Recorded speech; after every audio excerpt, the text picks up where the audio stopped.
मराठी शाळेची कमाल, मराठी शाळेतला अभ्यास पुन्हा एकदा जिवंत होतोय आणि मला खूप आनंद वाटतोय. कारण मी माझ्या मुलाला आज दुपारच्या वेळेला निसर्गामध्ये घेऊन आलेलो आहे आणि त्याला दाखवतोय दगड. पप्पा म्हणतो, "अरे हा तर दगड आहे, याच्यामध्ये काय?"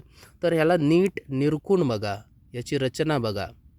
कोकणातील माणसांना, अनेक मराठी जनतेला किंवा भौगोलिक दृष्टीने अभ्यास करणाऱ्या सगळ्या माणसांना याच्याबद्दल माहिती असेलच. परंतु माझ्या मुलाला जिवंत माहिती देण्याची गरज आहे.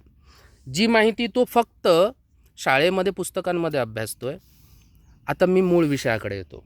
हा जो आपण दगड बघितला, हा कोणत्या प्रकारचा दगड आहे तर त्याची माहिती थोडक्यात देतो, जी माहिती मला शाळेमध्ये शिकायला मिळालेली. तर माझ्या आजूबाजूला, माझ्या मागे तुम्ही हा काळ्या रंगाचा जो सगळा परिसर बघताय, हा दगड आहे, हे खडक आहे.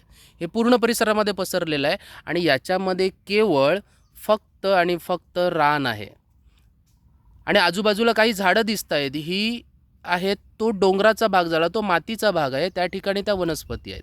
परंतु माझ्या आजूबाजूला जो तुम्ही परिसर बघताय त्या ठिकाणी तुम्हाला या प्रकारचा दगड दिसेल, या प्रकारचा खडक दिसेल.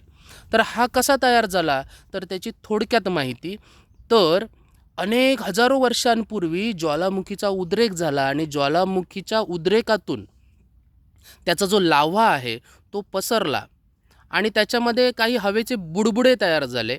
ते हवेचे बुडबुडे तसेच राहिले आणि त्याच्यातून या दगडांना ही छिद्र तयार झाली. आणि हा कोणत्या प्रकारचा दगड आहे माहिती आहे तर याला म्हणतात अग्निज खडक. अजून त्याला दुसरं नाव आहे बेसाल्ट. आणि अशा पद्धतीने या परिसराची निर्मिती झाली, तुम्ही बघू शकता. आणि हाच आहे तो भौगोलिक दृष्टिकोन जो मी आज माझ्या मुलाला जिवंत स्वरूपामध्ये त्याला सांगितला. त्याला खूप आनंद वाटला की अरे बापरे, अरे हा पप्पा हे आम्हाला शिकवलं आहे. परंतु शिकवणं आणि प्रात्यक्षिक दाखवणं याच्यामध्ये जमीन आसमानाचा फरक आहे.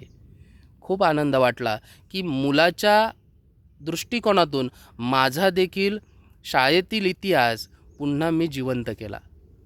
धन्यवाद त्या शिक्षकांचे, त्यांनी आम्हाला निसर्ग जिवंत करून शिकवला आणि एवढ्या वर्षानंतर देखील मराठी शाळेमध्ये शिकवलेला तो अभ्यास आज देखील जिवंत आहे.